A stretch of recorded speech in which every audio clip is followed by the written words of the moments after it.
नमस्कार दोस्तों, मैं दिनेश पांडे आप सभी का कंपटीशन कम्युनिटी में स्वागत करता हूं। और आज जो हम लोग स्टडी करने वाले हैं, तो टॉपिक को बताने से पहले थोड़ा सा बैक चलते हैं। और बैक कहने का मतलब ये है कि जो लास्ट वीडियो मेरा था, जो कंपटीशन कम्युनिटी की तरफ से लास्ट वीडियो आपको जो दिया गया था, वो था आपका फंडामेंटल राइट्स की क्लास।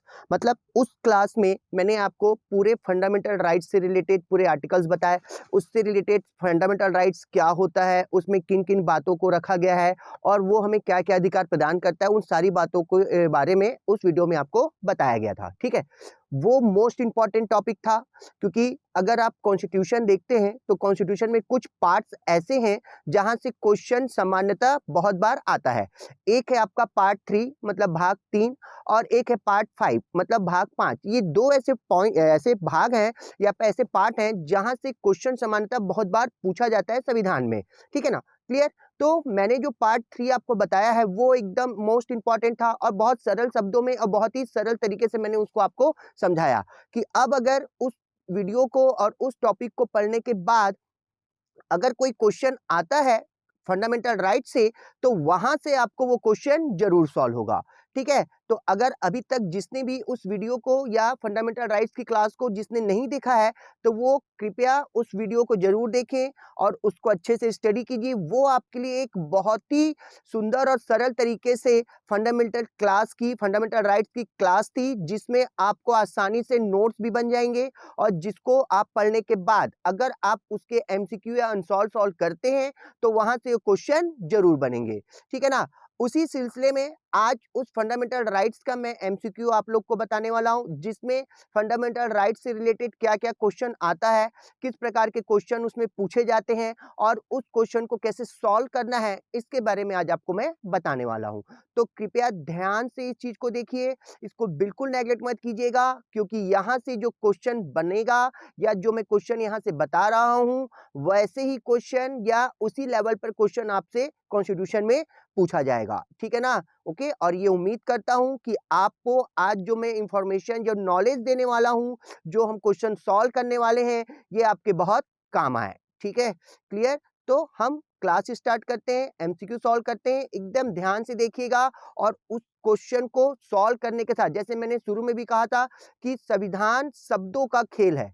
आप इसको जब तक नहीं समझोगे तब तक आपसे इसके क्वेश्चन नहीं बनने वाले, क्योंकि इसके एक एक शब्द में ही पूरा का पूरा आंसर चेंज हो जाता है। ठीक है, तो ऐसे ही कुछ क्वेश्चन मैं आपके सामने आज प्रस्तुत करने वाला हूं कि वो क्वेश्चन सरल लेवल पर भी है, वो क्वेश्चन थोड़े से घुमावदार भी हैं और वो क्वेश्चन थोड़े से हार्ड भी हैं। तो जिस भी लेवल पर अगर क्वेश्चन आता है फंडामेंटल राइट से, तो वो आपसे क्या हो जाए, क्लियर हो या वो आपसे अच्छे से बने। ठीक है ना, इसी उम्मीद के साथ हम क्लास अब स्टार्ट करते हैं। और ये है आपका फंडामेंटल राइट्स, जिसमें पहला ही क्वेश्चन है आपका बहुत सरल कि मौलिक अधिकार संविधान के किस भाग में वर्णित है। ठीक है, तो मौलिक अधिकार संविधान के किस भाग में वर्णित है बोला है, तो भारतीय संविधान का भाग 3। कौन सा भाग? 3 मौलिक अधिकार से संबंधित है। ठीक है, क्लियर। भाग 3 मौलिक अधिकार से क्या है, संबंधित है।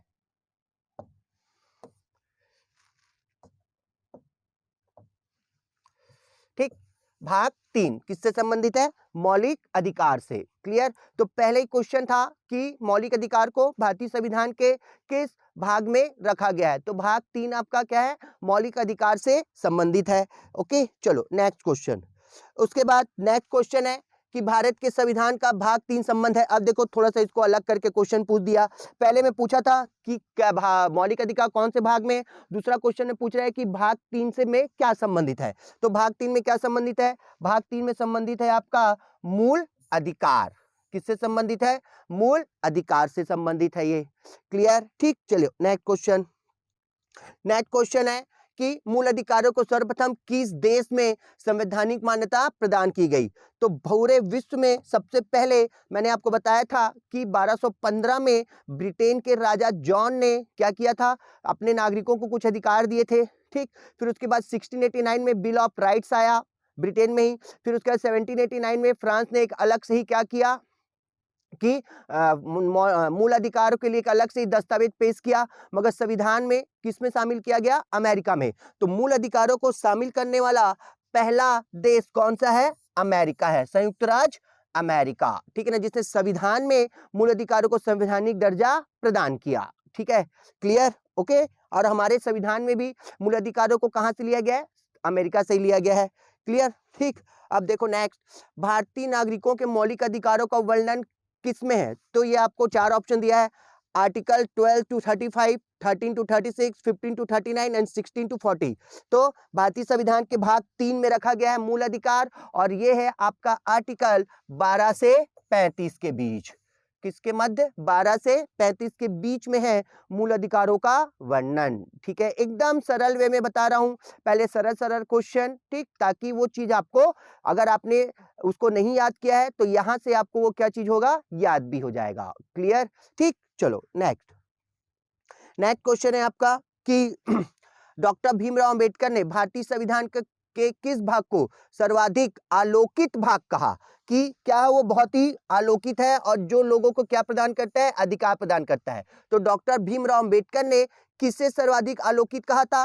तो भाग 3 को उन्होंने क्या कहा था? सर्वाधिक आलोकित, ठीक है ना, जो मूल अधिकार से संबंधित है। क्लियर, किसने कहा था? डॉक्टर भीमराव अंबेडकर ने कहा था। ये बात याद रखिएगा, एक एक शब्द इसका इंपॉर्टेंट है।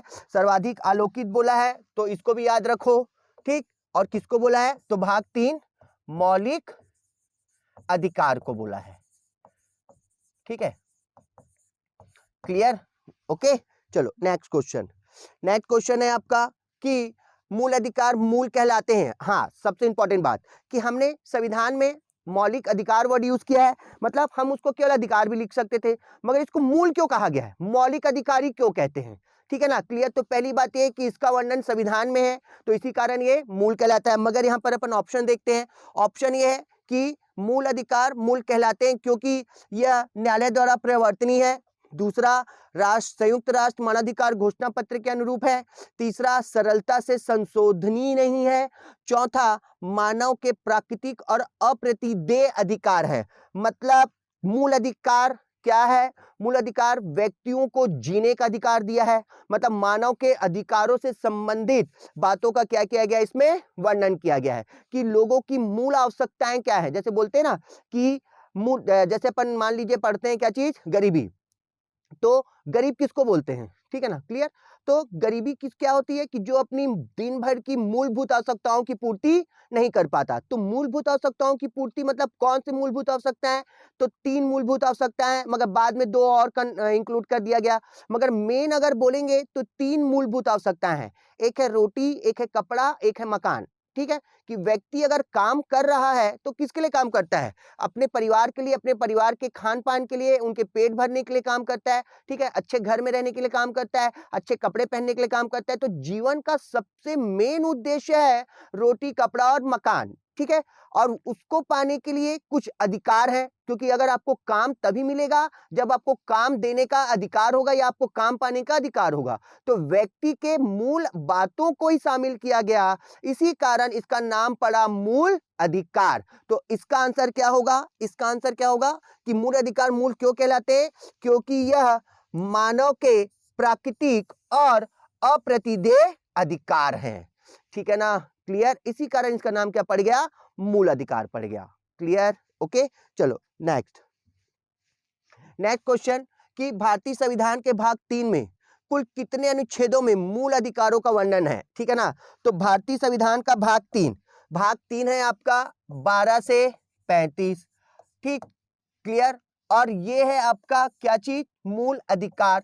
तो 12 से 35 कुल कितने अनुच्छेद हैं? तो इसको अगर काउंट करोगे आप तो 12 10 22 हो गया, 22 10 32 हो गया, ठीक, ओके। कितना हो गया? 20 हो गया। 12 से 22 फिर 32 और उसके बाद 33 34 35, ठीक है ना। तो टोटल कितने हो जाएंगे?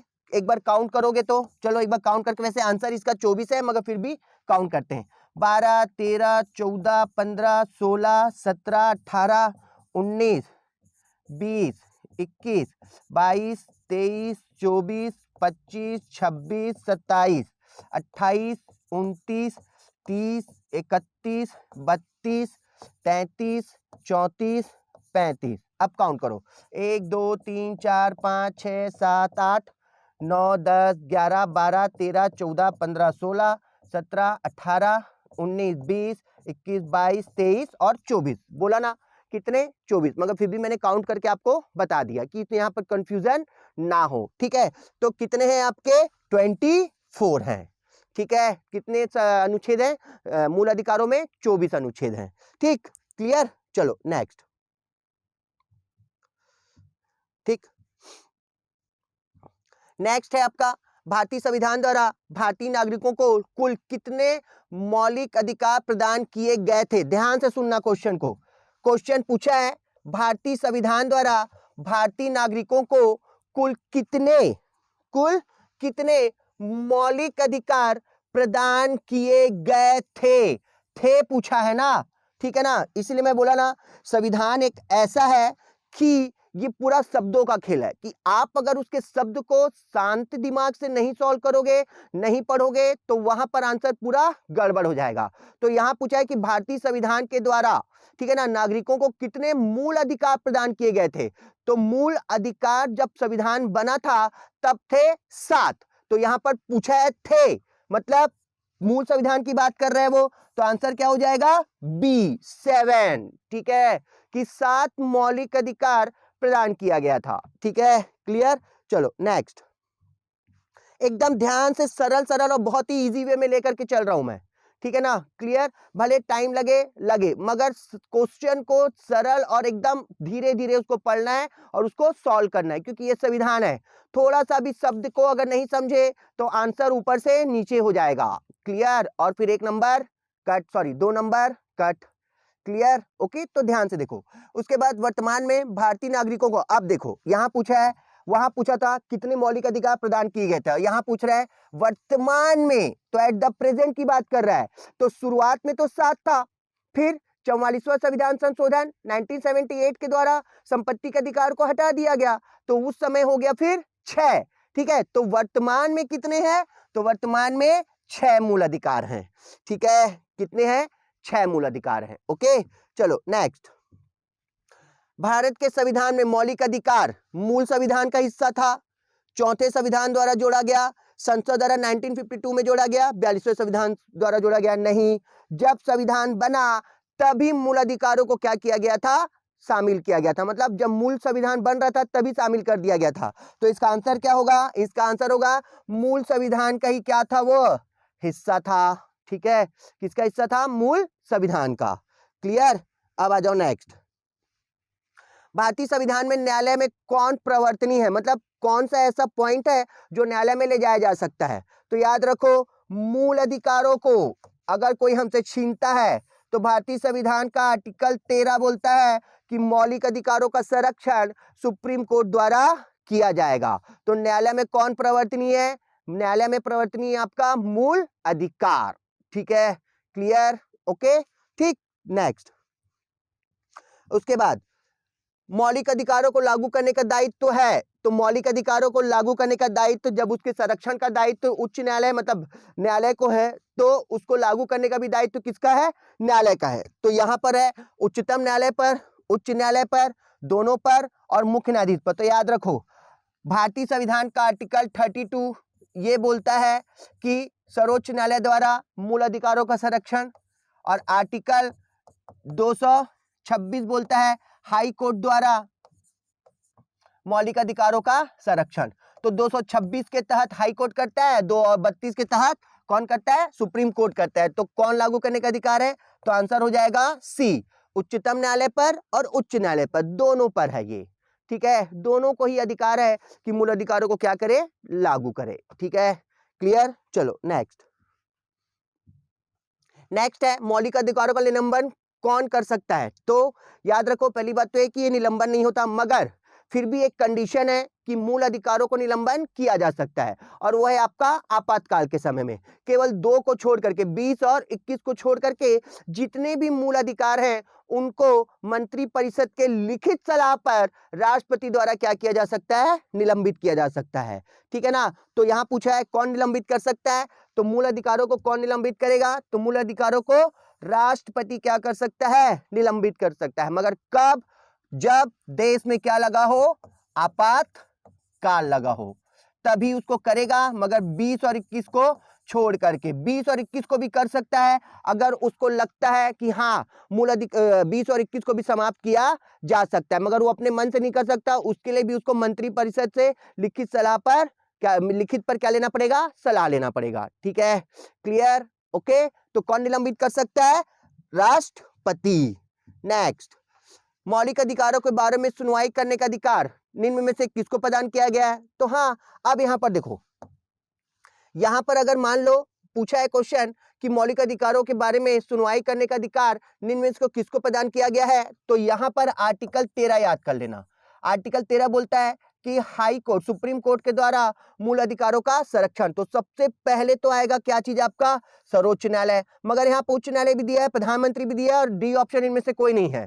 ठीक है ना। तो अगर कोई नहीं है तो इन भले ये भी है और ये भी है, मतलब सुप्रीम कोर्ट भी है और हाई कोर्ट भी है, दोनों है, मगर मेन एक आंसर लेना है तो आंसर क्या जाएगा आपका, सर्वोच्च न्यायालय। सुप्रीम कोर्ट को यह अधिकार है सुनवाई करने का, किस पर, मूल अधिकारों पर। ठीक है ना, क्लियर। हाई कोर्ट भी कर सकता है, मगर इस यहां पर ऑप्शन में नहीं है दोनों, तो क्या होगा आंसर, सिर्फ supreme court. None of this नहीं लेना है, क्योंकि ऑप्शन में आपका सुप्रीम कोर्ट है, फिर वहां पर आर्टिकल 13 लागू हो जाएगा। क्लियर, ठीक। तो आंसर क्या हो जाएगा, सर्वोच्च न्यायालय। नेक्स्ट, संविधान में उद्घोषित मौलिक अधिकारों में संशोधन किया जा सकता है, हाँ किया जा सकता है। कई सारे क्लाउज जोड़े गए हैं, ठीक है ना। आर्टिकल 21A 20 फिर उसके बाद 39A इस टाइप का, सॉरी 39 बोल रहा हूं, 21A फिर 19A B C D E F G ये सब जोड़े गए हैं। ठीक है ना। तो संशोधन करने का अधिकार किसको है, तो संशोधन करने का अधिकार किसको है, संसद को है। किसे है,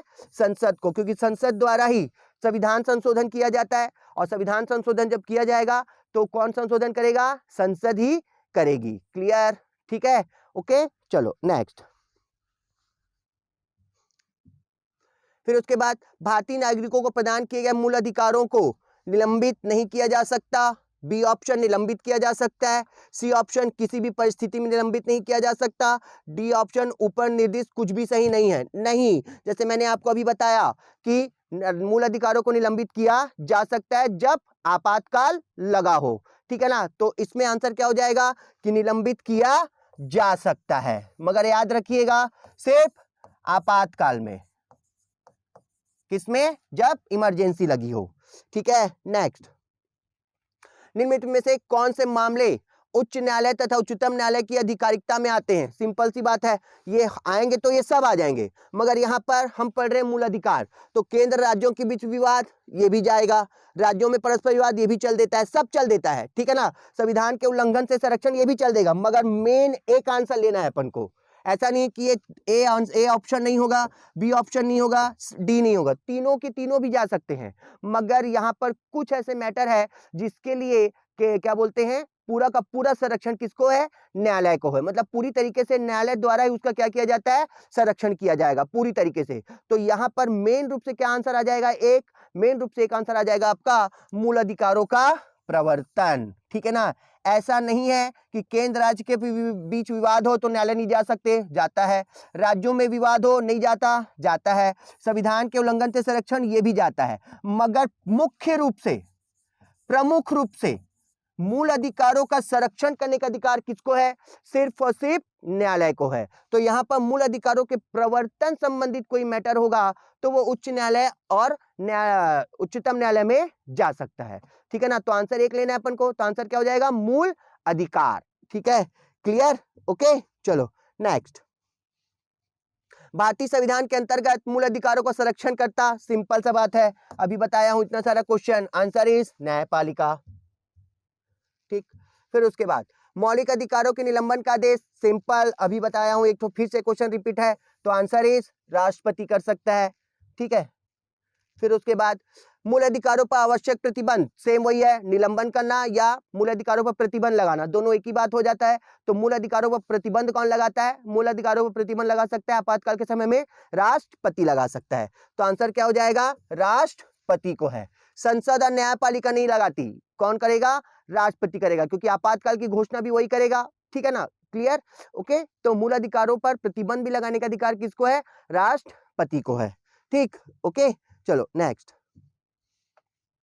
भारतीय संविधान के अनुच्छेद 19 में निम्नलिखित में से कौन सा अधिकार शामिल है? अब आ जाओ आर्टिकल 19। तो आर्टिकल 19 पूछ रहा है कि कौन सा शामिल है। तो 6 प्रकार के मूल अधिकार हैं, ठीक है ना? एक है आपका समता का अधिकार, एक है स्वतंत्रता का अधिकार, ठीक, एक है शोषण के विरुद्ध अधिकार, ठीक, एक है आपका धार्मिक स्वतंत्रता का अधिकार, एक है कला संस्कृति का अधिकार, ठीक, और एक है आपका संवैधानिक उपचार का अधिकार, ठीक है ना? ओके, तो ये है आपका 14 से 18, ये है स्वतंत्रता का 19 से 22, शोषण 23 से 24 नंबर आर्टिकल, धार्मिक स्वतंत्रता 25 से 28, कला संस्कृति 29 और 30, और संवैधानिक उपचार आर्टिकल 32। तो क्वेश्चन पूछा है 19 निम्नलिखित में से कौन सा अधिकार है? तो 19 से 22 आपका क्या है? स्वतंत्रता का अधिकार है। तो यहां पर आंसर क्या हो जाएगा? वाक और अभिव्यक्ति की स्वतंत्रता का अधिकार। आंसर इज सी, ठीक है ना? कौन सा आ जाएगा? सी, ठीक है ना? कि बोलने का अधिकार, यही हमको जीने का अधिकार देता है। जो प्रवचन होता है, जो वीडियो कॉन्फ्रेंसिंग होती है, ये सब बोलने का ही तो है। तो बोलने का अधिकार जो देता है वो है आर्टिकल 19 नंबर का, ठीक है? क्लियर? तो वाक और अभिव्यक्ति का अधिकार आर्टिकल 19 में वर्णित है, ठीक। ओके, अब आ जाओ नेक्स्ट। भारतीय संविधान में मूलभूत अधिकारों को कहां से लिया गया है? तो हमने अपने मूलभूत अधिकार कहां से लिए हैं? हमने अपने मूलभूत अधिकार लिए हैं अमेरिका के संविधान से, ठीक है? सिंपल सा क्वेश्चन। फिर उसके बाद समता के अधिकार के अंतर्गत कितने लेख आते हैं? समता मतलब वही अभी मैंने आपको बताया, समता या समानता का अधिकार। तो ये है आपका आर्टिकल 14 से 18। तो 14, 15, 16, 17 और ये 18। तो 1, 2, 3, 4 और 5, ये 5 आलेख हैं किसमें? समता के अधिकार में। 14 है आपका विधि के समक्ष समानता, 15 है आपका भेदभाव नहीं होगा भारत में धर्म जाति लिंग के आधार पर, 16 है आपका पूरे भारत में धर्म जाति लोक अभियोजन क्षेत्र में भेदभाव नहीं होगा, 17 नंबर का बोलता है अस्पृश्यता का अंत, और 18 नंबर का बोलता है उपाधि का अंत। तो समता के अधिकार में कितने लेख हैं? 5 हैं। तो इसमें आंसर क्या हो जाएगा? 5। कि समता के अधिकार के अंतर्गत कितने लेख आते हैं? 5 आते हैं, ठीक है? क्लियर? चलो नेक्स्ट। एकदम करेंट वाला क्वेश्चन है ये, इसको याद रखना, एकदम लेटेस्ट है ये, ठीक है ना? क्लियर? क्या हुआ था 24 अगस्त 2017? देखो पहले क्वेश्चन पढ़ता हूं, फिर उसके बाद इसको बताता हूं।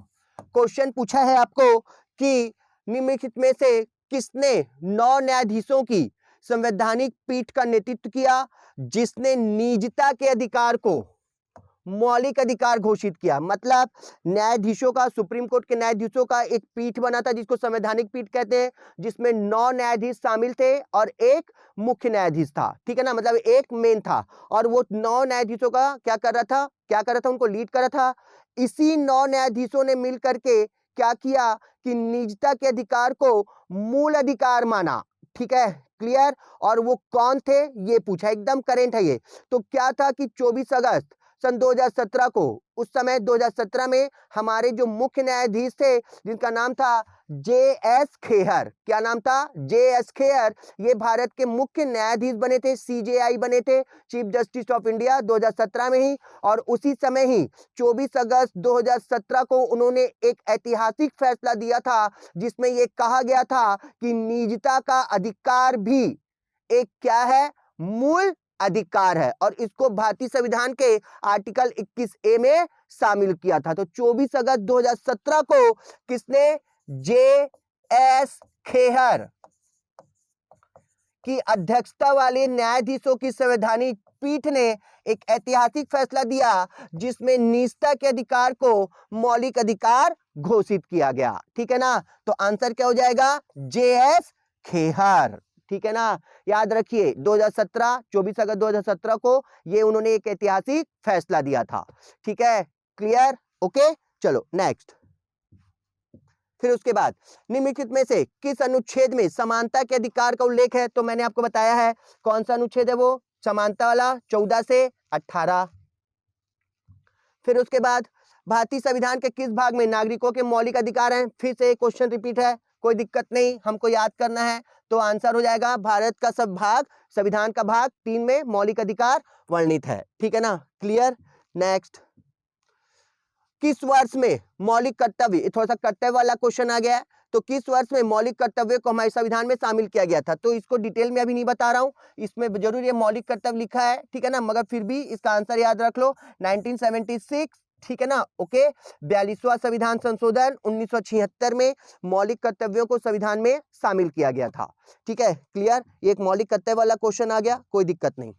फिर भारतीय संविधान के किस अनुच्छेद में अस्पृश्यता की प्रथा, याद रखो बहुत इंपॉर्टेंट है ये अस्पृश्यता का अंत, इसको छुआछूत भी बोलते हैं, छुआछूत का अंत भी बोला जाता है, छुआछूत का अंत, ये कई बार एग्जाम में पूछ चुका है। तो छुआछूत का अंत है भारतीय संविधान का आर्टिकल 17। ठीक है, क्लियर। 16 है आपका है भेदभाव, लोक अभियोजन क्षेत्र में भेदभाव नहीं होगा। 17 अस्पृश्यता का अंत, 18 नंबर बोलता है उपाधि का अंत, और 20 नंबर बोलता है आपका दो सिद्धि का अधिकार। ठीक है, क्लियर। 16 बोलता है लोक अभियोजन मतलब सरकारी क्षेत्रों में भेदभाव नहीं होगा, 17 बोलता है अस्पृश्यता का अंत, 18 नंबर का बोलता है उपाधि का अंत। किसका अंत? उपाधि का। ठीक, पिछली क्लास में मैं पूरा का पूरा आर्टिकल आपको रटाया था, और 20 में बोलता है दो सिद्धि से संबंधित अधिकार। ठीक है, और 17 में अस्पृश्यता या छुआछूत का अंत है। क्लियर, चलो नेक्स्ट।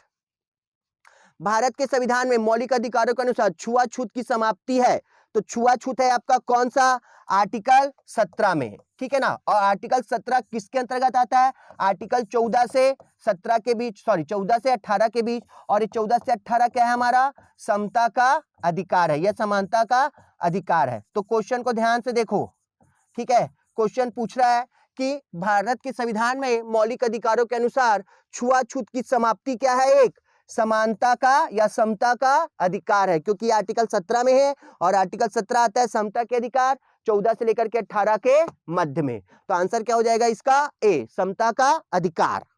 ठीक, क्लियर।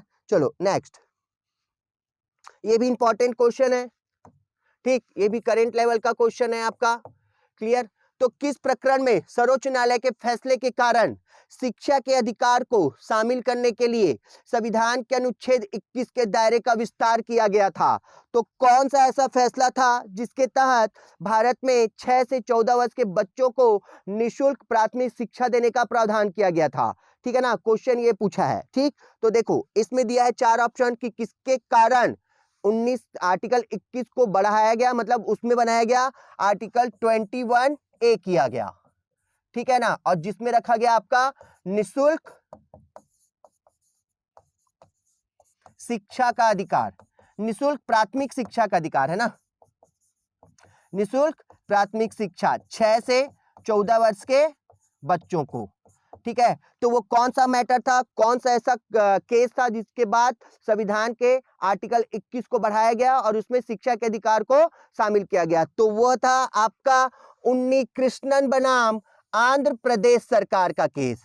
इस केस के बाद क्या किया गया कि शिक्षा के अधिकार को किस में शामिल किया गया? 21A में शामिल किया गया, उन्नी कृष्णन बनाम आंध्र प्रदेश के केस में। ठीक है ना, इसके बाद जो गोविंद वाला मैटर था, गोविंद बनाम मध्य प्रदेश, ये गोपनीयता से संबंधित मैटर था।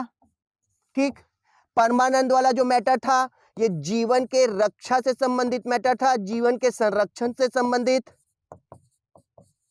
ठीक, और चमेली देवी वाला जो मैटर था ये था आपका आश्रय, जो भारतीय संविधान का 19E जो है ना, जो बोलता है कहीं भी बसने का, तो आश्रय से संबंधित मैटर को शामिल किया गया था चमेली देवी वाले कांड के बाद। ठीक है ना, क्लियर। मगर उन्नी कृष्णन जो था वो था आपका किसका?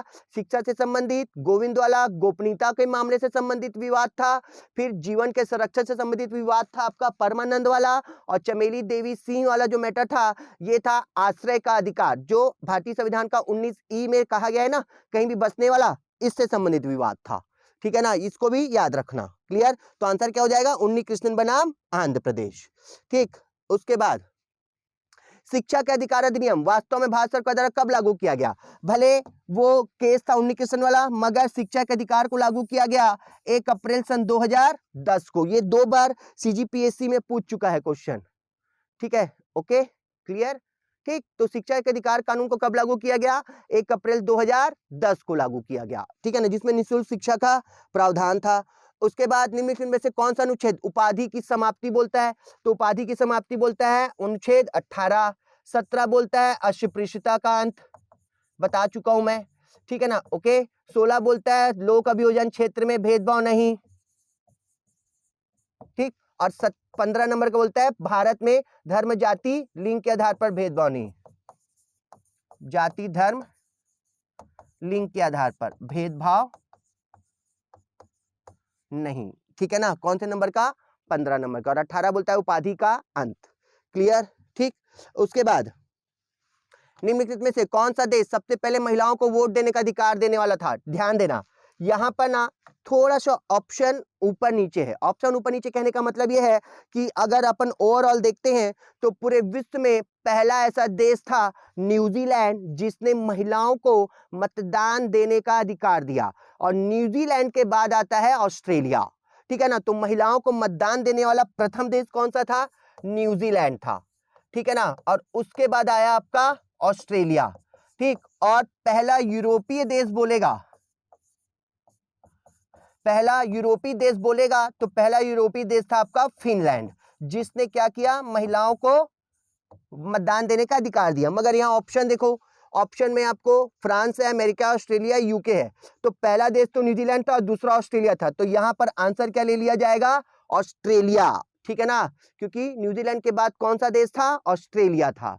ठीक है ना, मगर ऑप्शन में न्यूजीलैंड नहीं है।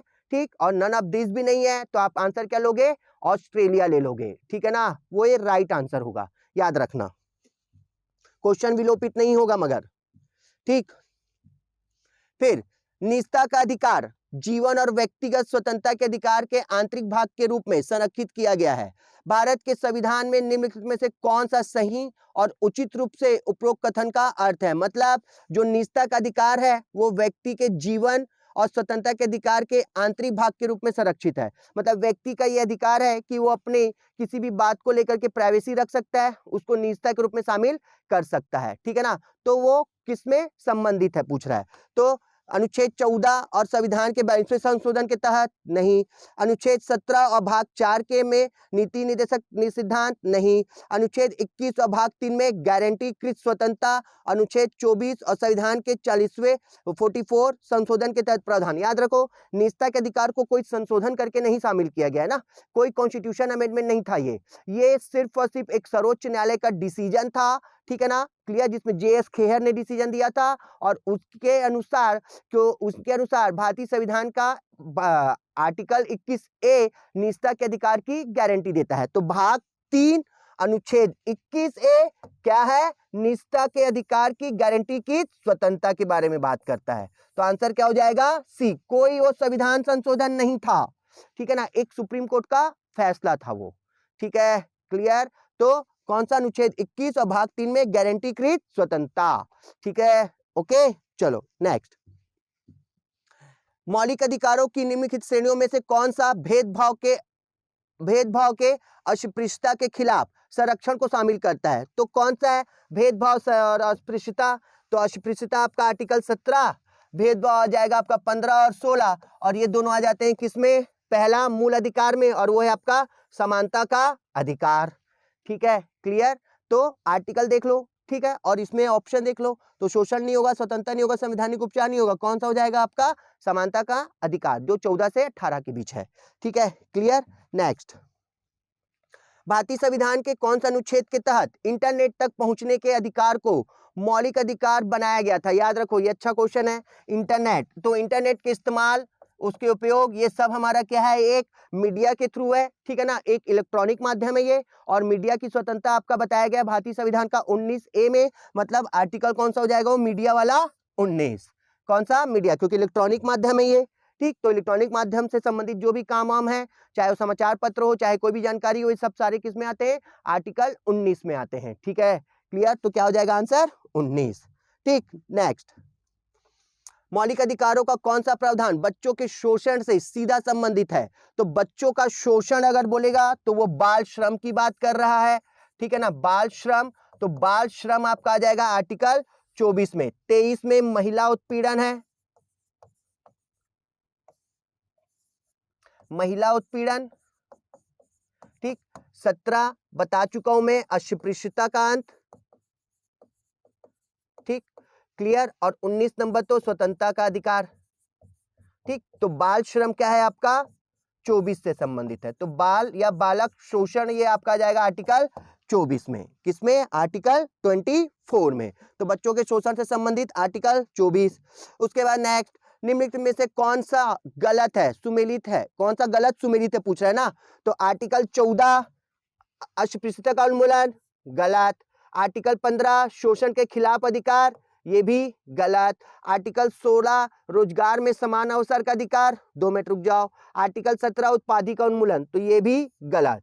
ये वाला आर्टिकल 16 रोजगार में समान अवसर का अधिकार, ठीक है ना, तो पूछा क्या है कि निम्नलिखित में से कौन सा गलत सुमेलित है, तो 14 नंबर गलत है, मतलब ये और ये ऑप्शन हो जाएगा, ये खत्म। देखो कुछ कुछ क्वेश्चन ऐसे होते हैं ना जिनको ऑप्शन के थ्रू सॉल्व किया जाता है। अगर थोड़ा सा आप कंफ्यूज हो रहे हो कि अरे यार ये होगा कि नहीं, ठीक है ना, 3 ऑप्शन में आप राइट हो कि अरे यार ये होगा ही, मगर चौथा ऑप्शन जो है जो आपको कंफ्यूज कर दे रहा है, तो यहां पर क्या करना चाहिए, यहां पर आप ऑप्शन देख करके क्या करो, आंसर निकाल लो, जैसे अभी यहां पर निकाल रहा हूं मैं। ठीक, तो आपको पता है आर्टिकल 14 क्या है आपका, अस्पृश्यता का अंत नहीं है, वो समानता का अधिकार है, तो गलत बताना है, तो ये वाला ऑप्शन होगा, ये होगा और ये होगा, दूसरा खत्म क्योंकि 1 नंबर नहीं है। 15 नंबर शोषण के खिलाफ अधिकार, तो आपको पता है भेदभाव नहीं है, तो दूसरा भी आएगा और दूसरा भी आएगा, मतलब यहां पर 2 नहीं है, मतलब ये ऑप्शन खत्म।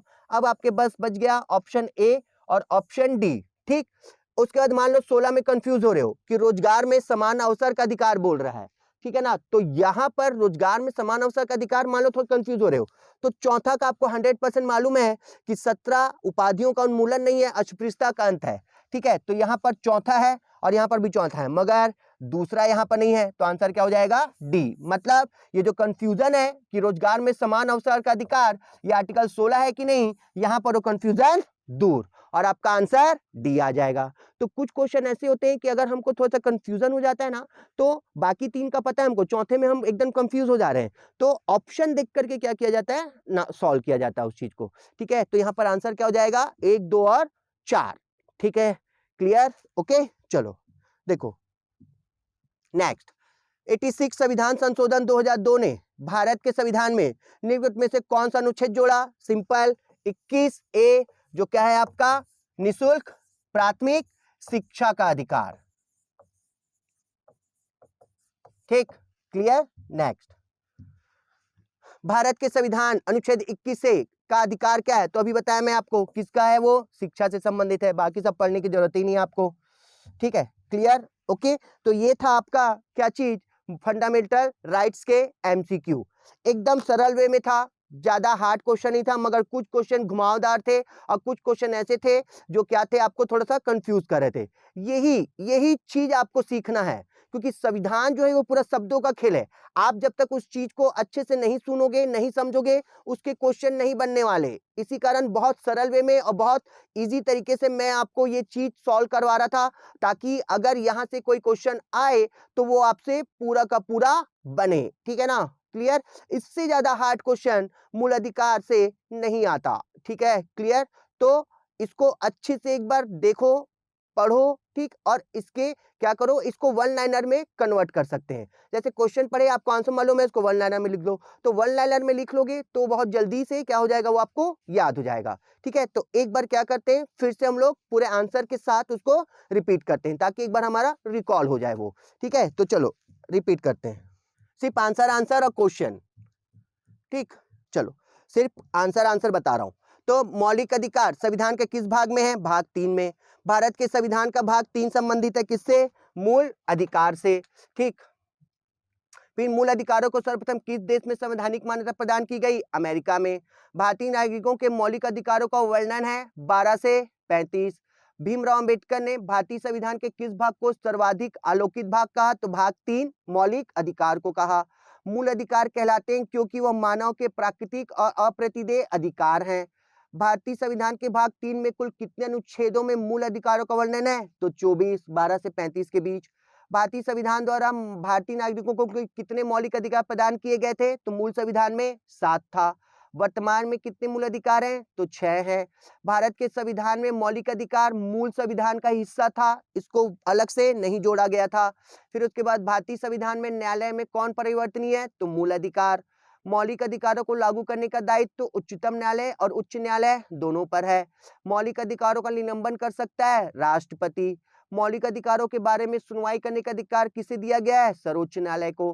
भारत संविधान में उद्घोषित मौलिक अधिकारों में संशोधन किया जा सकता है संसद द्वारा।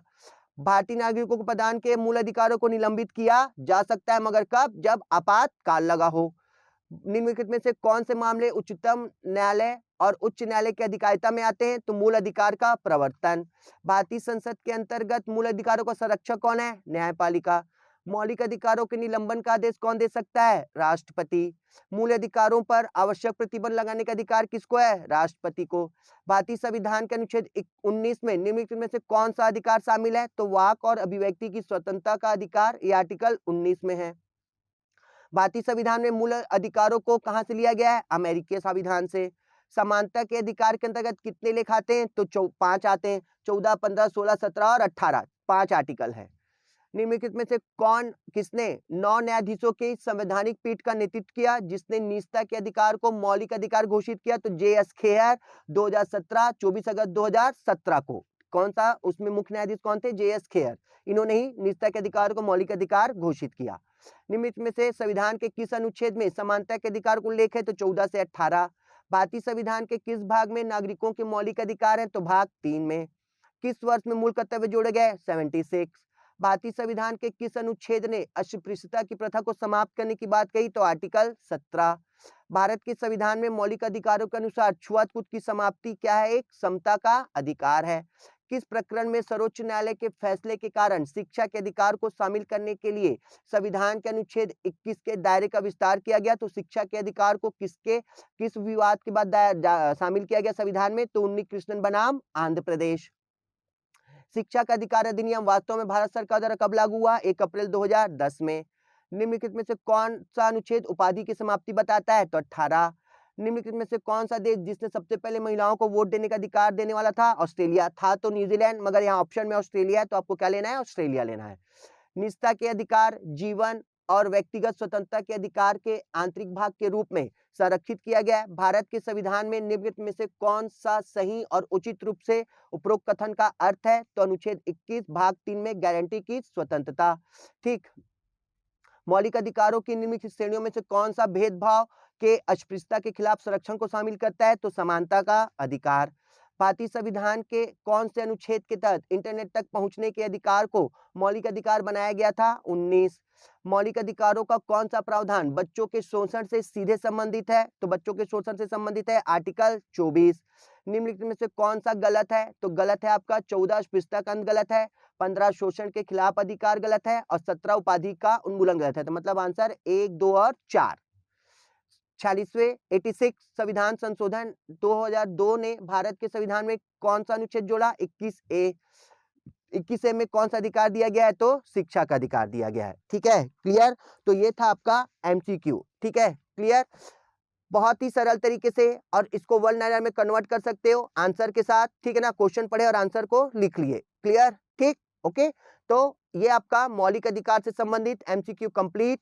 नेक्स्ट वीडियो आपको फिर एक बहुत ही दिलचस्प और बहुत ही इंपॉर्टेंट टॉपिक को लेकर के आने वाला हूं, जो है आपका फंडामेंटल ड्यूटी। उसके बारे में आपको वहां पर पूरी जानकारी दूंगा। पूरे के पूरे फंडामेंटल ड्यूटीज को हम लोग अच्छे से रटेंगे, उसको समझेंगे।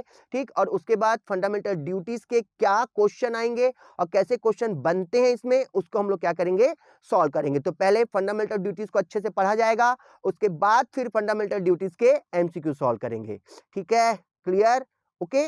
तो वीडियो को बहुत ही अच्छे तरीके से एक बार फिर से देखो, ताकि आपको अगर वो चीज़ थोड़ा-सा नहीं याद हो पा रही है, तो वो क्या हो फिर से एक बार याद हो जाए। क्लियर?